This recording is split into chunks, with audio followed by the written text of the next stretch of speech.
او په دعا باندې الله رب العالمین ډیر زیات خوشاله. او بیا د رمضان المبارک د دعاګانو اهتمام دا خو ډیر لوی مقام لري، ډیر لوی مرتبه لري.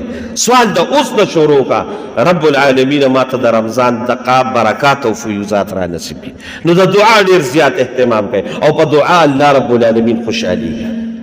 او بیا د رمضان دعاګانې الله اکبر نور راته څه نه وایم، بیا به انشاءالله ووایو. خو چې کله د روژه ماتې ټیم شي، د روژه ماتې ټیم، نو دقې وخت کې خصوصي دعا دا ډېره زیاته قبلیږي. رسول الله صلی الله علیه وسلم فرمایي وی دا د عرش دا فرشتو نیولې دی، اته فرشتې دي دا الله عرش نیولې دی ما یلیق بشانی.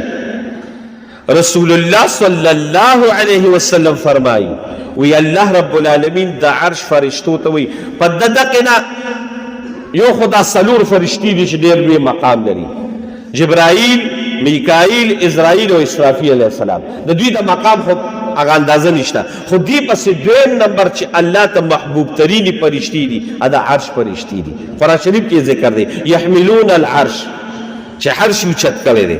دا اته فرشتي الله ته ډېرې محبوبې دي. رسول الله مبارک وی کله چې د روژه ماتې ټیم شي او انسان روژهدار روژه ماتوي او د دې نه مخکې دعا کوي، قسم په خدای رسول الله مبارک وی الله رب العالمین د عرش فرشتو ته وی چې زما عرش ما یلیق بشانی پرېږدی او لاړ شئ د روژهدار په دعا باندې تاسو ورسره امین وایئ. نو تاله د عرش نه فرشتې راځي. او بیا دویم نمبر چې د دعا بهترین ټیم دی هغه د پیشمني ټیم دی. دقې د پیشمني وخت کې چې کله پاسې نو زه اکثره موږ هم کمزور یو، ستاسو زموږ د دې معاشرې خلک دي، پیشمني به موږ پراته یو زنانه لګیا دي پاسې. نو زه خپله لکه د الله هغه فضل بیل شی دی، خو قسم په خدای په دغه رمضان کې ما د غیرت پاسې چې دا زنانه دي یو کمزورې دغه د دوی لګیا دي پخلی کوي او موږ پاسې وی نه شو.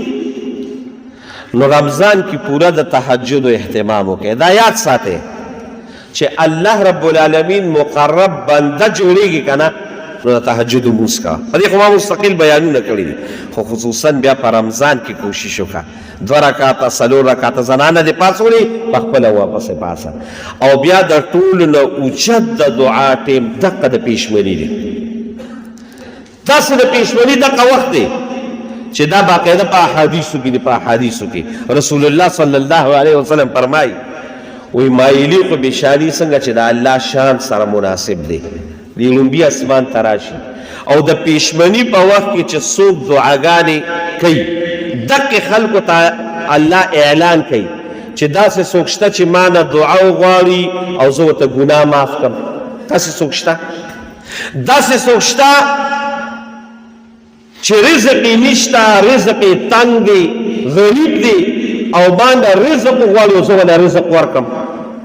داسې څوک شته چې بیمار دی او ما نه د خپلې بیمارۍ د راو صحت دعا وغواړي او زه ورله صحت ورکړم.